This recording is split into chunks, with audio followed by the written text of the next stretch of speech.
Muito bem, nós vamos agora para o nosso terceiro momento, tá bom? Estamos nesse terceiro momento, nós estamos na sequência do livro de João, nós estamos no capítulo 6 de João, não é? E aqui tem um esboço do capítulo 6, que já conversamos, não é? O quarto sinal, que foi alimentar 5.000 pessoas, capítulo 6, de 1 a 14, a gente já esteve em outros cultos anteriores, a gente já esteve estudando isso. O quinto sinal é quando ele anda sobre as águas, aí temos o versículo 15 até o versículo 21, já conversamos também sobre isso, né, em cultos anteriores, e agora ele fala o discurso de Jesus, a fala de Jesus sobre o pão, o pão do discurso da vida. João capítulo 6, 22 a 71. Nós estamos no versículo 36. Tá? O texto diz assim: mas já tenho-vos dito que também me vistes. Falando para aquele povo, né? Aquele povo que parecia muito interessado em Deus, em Jesus. Essa coisa que a gente faz achando que nós somos muito interessados. A Bíblia diz, veja só o que a Bíblia diz sobre nós, seres humanos. Tá? Aí é geral, é o ser humano. A Bíblia diz que não há um justo sequer por nós mesmos, não há um justo. Então não podemos perder isso de vista, para a gente não ficar achando que a gente é melhor do que os outros. Entendeu? Então, não há um justo, não há ninguém que entenda por nós mesmos, não há ninguém que entenda. É preciso que Deus nos ajude nisso. E terceiro, não há ninguém que busque a Deus. Então não temos nada em mãos para a gente achar que somos melhores do que os outros, que nossa religião é melhor do que a dos outros, que a nossa prática religiosa é melhor do que a dos outros. Não temos nada nas mãos, porque o pouquinho que a gente faz é Deus que nos leva a fazer e a ser.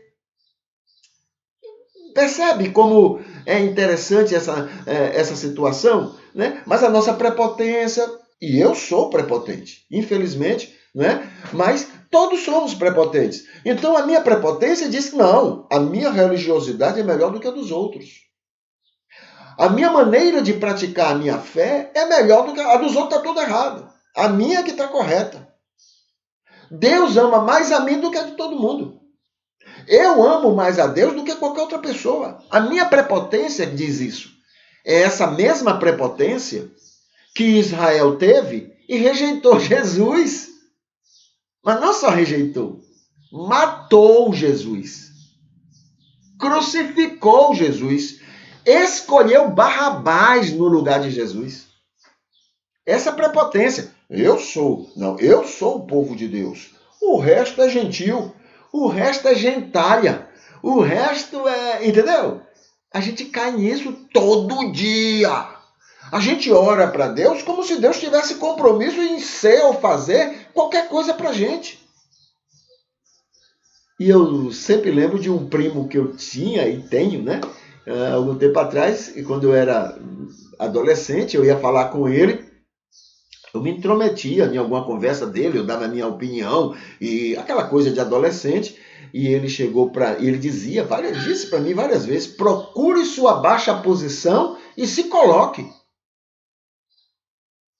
Olhe, quanto mais a gente conhece o amor de Deus, mais a gente vai descobrindo a nossa baixa posição e a gente vai se colocando. Quando você vê gente fazendo o contrário, essa prepotência, né? Quanto mais prepotentes nós somos, mais a gente mostra que não conhece o amor de Deus. A gente fica tratando Deus como ele fosse gentinha igual a gente, né? Com as mesmas intolerâncias, com as mesmas besteiras, as mesmas tolices que a gente. Então, eu já disse, Jesus falando, eu já tenho vos dito, né, que vocês me vistes e não credes, vocês não creem, vocês estão comigo, veem as coisas, veem o que eu faço, veem o que eu falo, vocês convivem comigo e não creem, porque o que vai fazer realmente diferença não é ver, mas é o que o Espírito Santo faz na vida de uma pessoa. Só quem vê Jesus do jeito que é aquela pessoa que passa pelo novo nascimento, inclusive naquela época de Jesus. né? Se não passar pelo novo nascimento, se ficar nessa prepotência, achando, não, porque é povo de Deus, não precisa melhorar, já está bom demais, não vai ver Jesus nunca. Nunca, né? Aí o versículo 37. Tudo que o Pai me dá virá a mim, e ao que vem a mim, de maneira nenhuma lançarei fora. Então tem aqui alguns aspectos que eu coloco para a gente destacar aqui. Reafirma que não querem. Jesus falava para eles, eu vou abrir o olho de vocês não querem. Vocês estão aí atrás de mim dizendo que querem ficar comigo, mas vocês não querem, não se enganem, vocês são tolos. Vocês não querem, porque vocês só vão querer quando passarem pelo novo nascimento. Entende? Não creem porque não se rendem ao convencimento do Espírito. O Espírito convence todo mundo. Só vai ver Jesus, só vai crer em Jesus quem se render a esse convencimento do Espírito. Tá? Enquanto não se convencer, enquanto não se render a esse convencimento, não vai enxergar Jesus do jeito que ele é. Todos que querem, né? Aí tem aqui, Deus, o Espírito, opera o arrependimento e a fé. Esta fé conduz a Cristo, que é Deus. Mesmo quem não conhece Jesus, foi assim antes de Cristo. Então, veja, para você ter essa fé salvadora, no fundo, não tem muito a ver com o próprio Jesus. Porque antigamente, antes de Jesus, muita gente foi salva por essa fé e não conhecia nada sobre Jesus. Entendeu? Não é, não, tem que saber sobre Jesus, não. Antigamente não precisava saber e era salvo. Mas tem gente nesse mundo aí que está em algumas religiões que não sabem quem é Jesus. Não faz diferença. Não faz diferença. Entende? Porque no Antigo Testamento, muita gente foi salva sem conhecer nada sobre Jesus. Então, não é depois de Jesus que você tem que saber. Ok? O que é que salva a gente? O que é que salva uma pessoa? É ter informação sobre Jesus? Não. O que salva uma pessoa, presta atenção nisso, o que salva uma pessoa é o seguinte: o Espírito convence toda pessoa sobre o pecado. O Espírito convence que as pessoas estão em situação pecaminosa contra Deus. Aí, a pessoa que reconhece, não, eu concordo com o Espírito, eu realmente sou pecador. Olha, não tem nada a ver com Jesus. Eu reconheço que sou pecador. O que é que vai acontecer agora? Nesse momento que eu reconheço, eu quero mudança na minha vida diante de Deus. Entende? Então, o que é que vai acontecer? O Espírito agora vai operar em mim a conversão. Até agora não entrou nada de Jesus. Era assim no Antigo Testamento e é assim até hoje. Então, o Espírito vai agora operar a conversão. O que é a conversão? Ele vai colocar em mim tudo necessário para que eu seja uma nova criatura. Até agora não entrou nada de Jesus. Entende? Aí, veja só, a conversão. Depois disso, o Espírito agora vai operar em mim a santificação. O que é a santificação? É um processo onde eu vou estar crescendo na minha vida espiritual em relação a Deus. Então, Jesus não é importante na salvação? É nos bastidores. Jesus, quando morreu na cruz, ele morreu por todos os pecadores que se arrependeram e se arrependeriam. É bastidor isso, não é? Não precisa as pessoas saberem. No Antigo Testamento não sabiam. Eles sabiam de um Messias que viria, eles sabiam de um Messias político que iria livrar Israel eles entendiam mal. Aliás, tanta gente entendia mal aquilo que Deus ensinava na sua revelação. Até hoje a gente entende muito mal. Mas não é Jesus, não é a pessoa, não é o nome, não é porque você fica sabendo de Jesus, não. É porque você passou pelo novo nascimento. O novo nascimento é quando o Espírito me convence do meu pecado e eu me rendo a Ele. Eu realmente reconheço que sou pecador. Aí o Espírito opera em mim a conversão. Entendeu? Então, não, tem que saber sobre Jesus, tem que... E no Antigo Testamento? Não sabiam. Como é que vai? Aí eles não vão para o céu? A Bíblia diz que, veja só, eu tenho lembrado isso aqui sempre porque ajuda. A Bíblia diz que Melquisedeque, que não era judeu, era do tempo de Abraão, ele era sacerdote do Deus Altíssimo, servia a Deus. Nunca ouviu falar sobre Jesus, nunca ouviu falar sobre judaísmo, nunca ouviu falar sobre lei, nunca ouviu falar sobre nada dessas coisas. Mas ele era sacerdote do Deus Altíssimo, salvo, homem de Deus. É assim que o Espírito opera. Entendeu? Jesus falou para os discípulos, sabe o que Jesus falou? João capítulo 6, versículo 10, ele diz assim: eu tenho outras ovelhas fora desse rebanho de vocês. Eu tenho outras ovelhas, eu tenho outros rebanhos por aí. E aí? O que você vai fazer com isso? Vai continuar julgando a religião dos outros? Vai continuar condenando a religiosidade das pessoas? Aí é um problema seu agora com Deus. Entende? Então, precisamos estar atentos sobre isso. Né? Então, todos aqueles que passam por esse novo nascimento, a graça leva essas pessoas a Jesus. Entendeu? Leva naturalmente a Deus. E ele, então, ele diz assim, e todos que o Pai me dá, eu aceito, eu recebo. Mas quem leva é a graça de Deus. Porque são pessoas que nasceram de novo, são novas criaturas. Tá bom? O que mais? Vamos ver aqui o outro tema. Deixa eu ver o que é que eu tenho aqui. Declaração doutrinária. Está aqui. Vamos rapidinho aqui sobre a declaração doutrinária. Vamos ver. Sobre Deus Filho, né? Então tem aqui, ele honrou e cumpriu plenamente a lei divina e revelou e obedeceu toda a vontade de Deus. Veja só, vamos prestar atenção nisso? Ele honrou e cumpriu plenamente a lei divina e revelou e obedeceu toda a vontade de Deus. Certo? Certo. Ele cumpriu tudo? Cumpriu. Algumas coisas que eu queria chamar a atenção. Eu cumpri? Sim. Por quê? Porque eu estou batizado em Cristo. Ou seja, o que Cristo viveu, eu vivo. Esse é o primeiro aspecto. Segundo, ele cumpriu tudo que era declarado como lei de Deus? Não. Porque tem muita coisa que Moisés entendeu que era vontade de Deus e não era. E não era.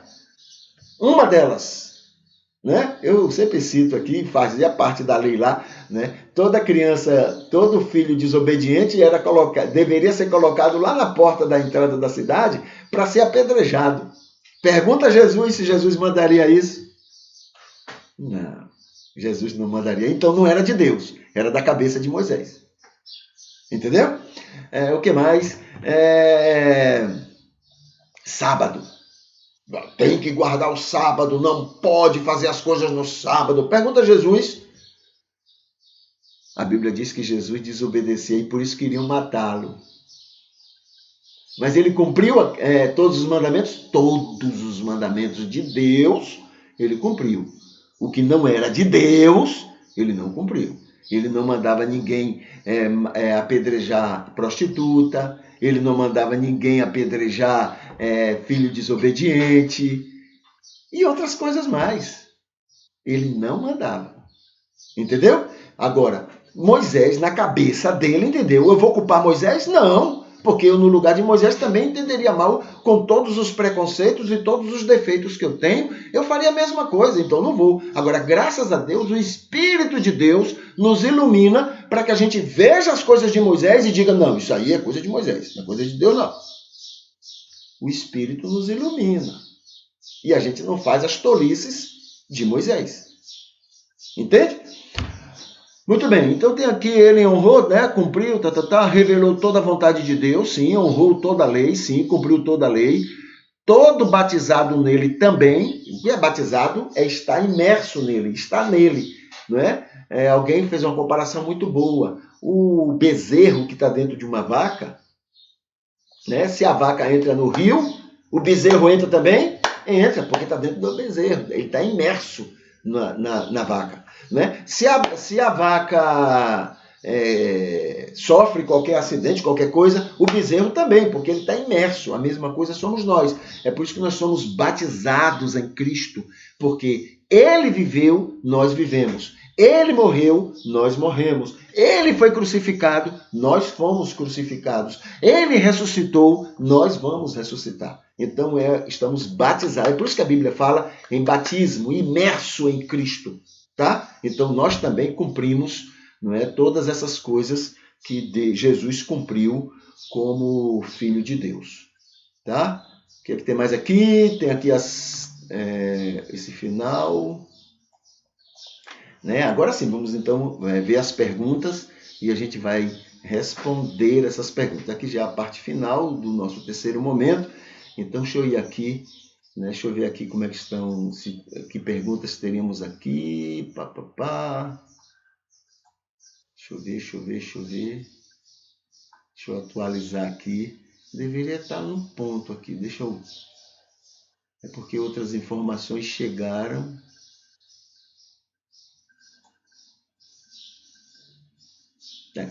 Eu volto aqui no instante. Deixa eu ir logo aqui, só para adiantar, para a gente não perder tempo. Deixa eu ir aqui logo para uma pergunta, pelo menos, que eu tenho. Depois eu vou e confiro se tem uma nova pergunta. Uma pergunta que tem aqui diz assim: quantos ministérios eu já exerci e quanto tempo em cada um desses ministérios? Tá? Claro que teve outras perguntas. Eu coloquei só para iniciar a nossa conversa. Então, tem aqui a resposta que eu coloquei para não perder ok. Então, vamos lá. 3 ministérios pastorais eu exerci, tá? Nesse período. 3 ministérios pastorais eu exerci. Então, o primeiro ministério, que me deu muita alegria, todos me deram muita alegria, muito prazer, eu cresci muito em cada um deles. Deus me usou, né, dentro dos meus limites, né? Deus me usou em cada um deles e sei que vou ter muitos galardões, né, lá no céu por cada um deles, apesar de tudo, apesar de minhas limitações. Mas o primeiro foi a Igreja Batista do Barro, tá? Igreja Batista do Barro, ou no Barro, lá em Recife, Pernambuco. Foi de 1982 até 1986, tá bom? Então foi um tempo maravilhoso, quase 5 anos, e que Deus me deu ali pastoreando aquela igreja. E apesar de mim, o Senhor então está abençoando a igreja e aquelas pessoas. O segundo ministério foi a Igreja Batista em Iguaí. A primeira Igreja Batista lá em Iguaí. 1986 até 1991.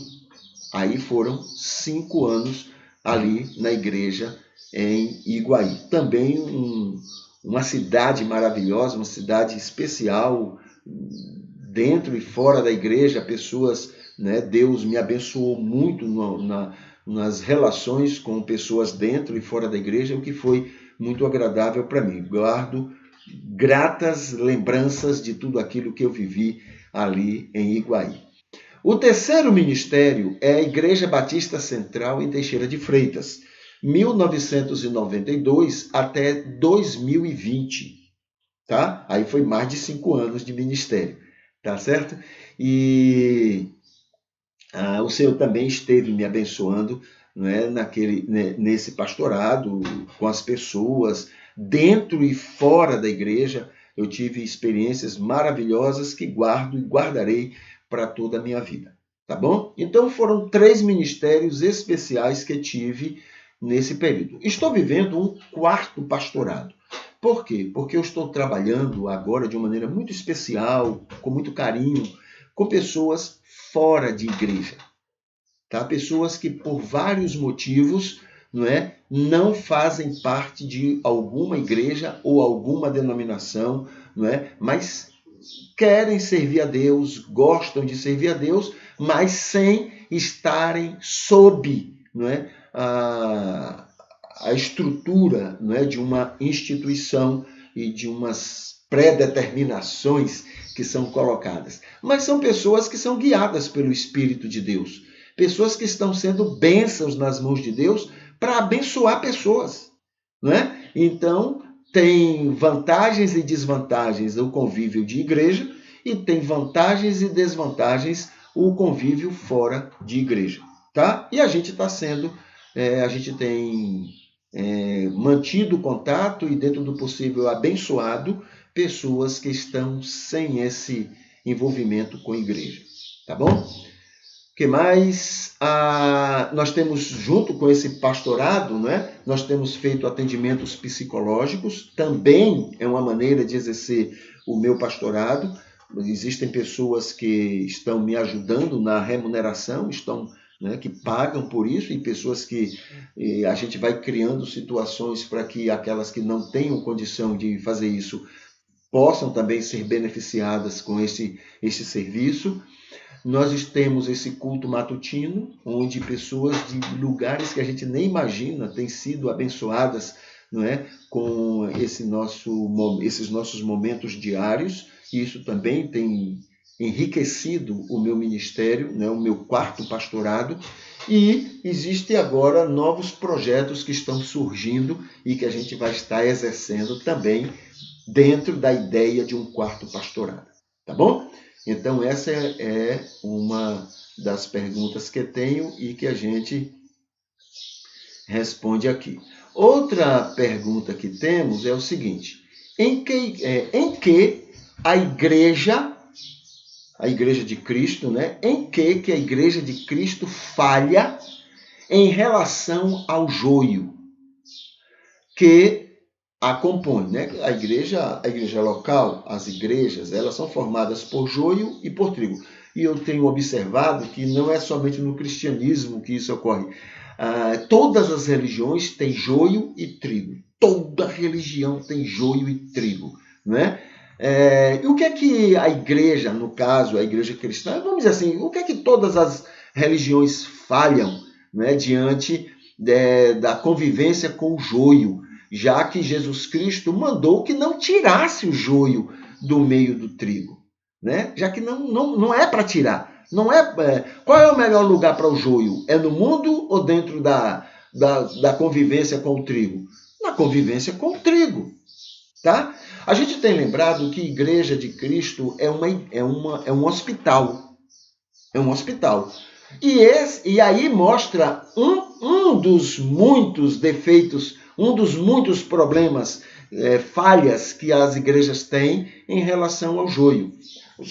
Quando você vai no hospital, você não encontra doente na recepção, você não encontra pessoas doentes sendo diretores, você não encontra pessoas doentes sendo médicos, você não encontra pessoas doentes sendo enfermeiro, mas na igreja você encontra. Aliás, quem mais toma conta de tudo são os enfermos. Entendeu? E é criada uma situação onde os enfermos dizem que os sãos é que são doentes. Aí é o nosso erro, a nossa falha, né? A Igreja de Cristo precisa ter critérios. Não é para colocar fora o joio, mas é para identificar aqueles que precisam, pode até não ser, mas precisam ser tratados como joio. E deve trabalhar com eles como joio. Eu tenho recentemente conversando com um pastor e a gente estava refletindo sobre isso, não é? Por exemplo, os pastores, eles têm compromisso com Deus. Não é verdade? Não é não. O compromisso maior que os pastores têm é com o joio. Quando o pastor vai fazer uma pregação, vai fazer um sermão, ele não está preocupado com Deus. Ele sabe que Deus vai abençoá-lo. Ele está preocupado com o joio que vai ouvir. Quando o pastor vai tomar decisões na direção da igreja, ele não fica preocupado com Deus. Porque ele sabe que Deus vai encaminhar, vai abençoar, vai orientar para que as coisas vá se arrumando com o tempo. Ele está preocupado com o joio. O que é que o joio vai pensar? Quais são as reclamações que o joio vai levantar? Quais são as críticas que vão fazer? Como é que eles vão agir para tentar impedir aquele trabalho? É assim. Por que isso? Porque nós não tratamos o joio como joio. E aí o joio pensa que é trigo e termina dirigindo tudo, tomando a frente. E a diferença do joio e do trigo é assim: o joio é violento, ele leva no muque, ele leva no murro, ele leva na força, ele leva na garra, na briga, na guerra. O trigo não, o trigo é a ovelha. A ovelha é aquele bicho que ele dá uma boiada para não entrar em briga. Percebe o problema? Então, esse é um crime que a gente comete como igreja em relação ao joio. Tá? O joio na igreja, que é um hospital, é o joio que é o médico, é o joio que é a recepção, é o joio que é o diretor do hospital, é o joio que é o enfermeiro. O joio toma conta de tudo. Por causa da violência, porque tem que ser do jeito que ele quer. Entendeu? Então ele toma a frente e vai fazer. E aí o trigo se submete. No fundo, na igreja que deve ser um hospital, o joio é o são. E o trigo é que é o doente e se submete ao que o joio determina. Tá? Essa é uma falha grave, não é, que a igreja. É por isso que na história da humanidade o cristianismo é um terror. As pessoas têm medo do cristianismo. O cristianismo é demonstração de terror, não é? Foi na Idade Média isso, foi na Idade Moderna, na Idade Contemporânea, nos nossos dias a gente vê isso, né? Tem gente que quer ver o diabo, mas não quer ver cristão. Aliás, né, tem a ver com a palavra de Gandhi. Gandhi diz, olha, eu amo Cristo, mas detesto os cristãos. Entendeu? Porque lá na Índia, os cristãos, os ingleses, eram o verdadeiro diabo em pessoas, revestidos de cristianismo, né? Com a Bíblia do lado e com toda a prepotência, né? Anglo-saxônica, né? Toda aquela prepotência. Nós somos os poderosos, nós somos de Deus. Vocês é que são gentinha. Então, Gandhi dizia, né? Eu amo Cristo, mas eu odeio os cristãos. É por isso, porque o joio é que toma conta de tudo e o trigo, pela sua natureza pacífica e pacificadora, se submete e o joio vai levando o barco do jeito que eles gostam. Tá? A terceira pergunta que eu respondo aqui é o seguinte: como identificar, é uma outra pergunta que fizeram, tá? Como identificar se uma religião é verdadeira ou não? Como identificar? A gente não faz essas perguntas? A gente não escuta muito isso, né? Muito bem. A resposta que eu tenho aqui é a seguinte: para que nós precisamos identificar isso? Para quê? Qual o objetivo de identificar isso? Entende? Mas é para escolher qual é melhor. Não tem que escolher a melhor assim. Né? A única coisa que você precisa fazer é se submeter ao Espírito. Né? O Espírito lhe convence que é pecador? Muito bem, então aceite isso. Deixe o Espírito lhe encaminhar, fique tranquilo, e as coisas vão se encaixando. Entendeu? Então não precisa ficar nessa angústia. Qual a religião verdadeira? Ok? Esta não é a nossa responsabilidade. Não é a nossa função como pessoas guiadas pelo Espírito. Tá? Essa não é a nossa função. A nossa função é ser bênção ao mundo, ser luz. Onde é que eu posso ser mais bênção? Onde é que eu posso ser mais luz ao mundo? Né? É aí que é a melhor religião. Tá bom? Aqui tem assim: respeitar e tolerar a diversidade com todo o amor de Deus. Onde é que eu posso respeitar a diversidade das pessoas outras, os que creem diferente, os que agem diferente? Onde é que eu posso servir ao Senhor dessa forma? Essa é a melhor religião, tá bom? Aí tem assim: o papel do Espírito é convencer, converter e salvar. Então, se eu estiver na religião errada, o Espírito, pode ficar tranquilo, o Espírito vai me convencer, vai me converter, vai me santificar disto. Então não fique nessa angústia, tá? Não fique nessa necessidade, porque a gente faz isso muitas vezes é para julgar, condenar os outros e para defender a nossa, né? Quando na verdade não é esse o interesse de Deus. O interesse, sabe qual é a melhor religião? É amar as pessoas, é ser bênção no mundo, fazer a diferença, entende? Ser luz e ser sal. Essa é a melhor religião do mundo. Tá bom? Então tá aqui, a gente então fica por aqui. Amanhã a gente vai ter, no final do terceiro momento, vamos responder outras perguntas e a gente então se despede, que o Senhor abençoe muito, não é, esse dia seu. Lembrando que 10h30 a gente volta para a gente conversar sobre o culto de hoje aqui na família. Tá bom? Então, até no instante, deixa eu colocar aqui uma musiquinha e a gente vai se despedindo para esse terceiro momento. Até mais.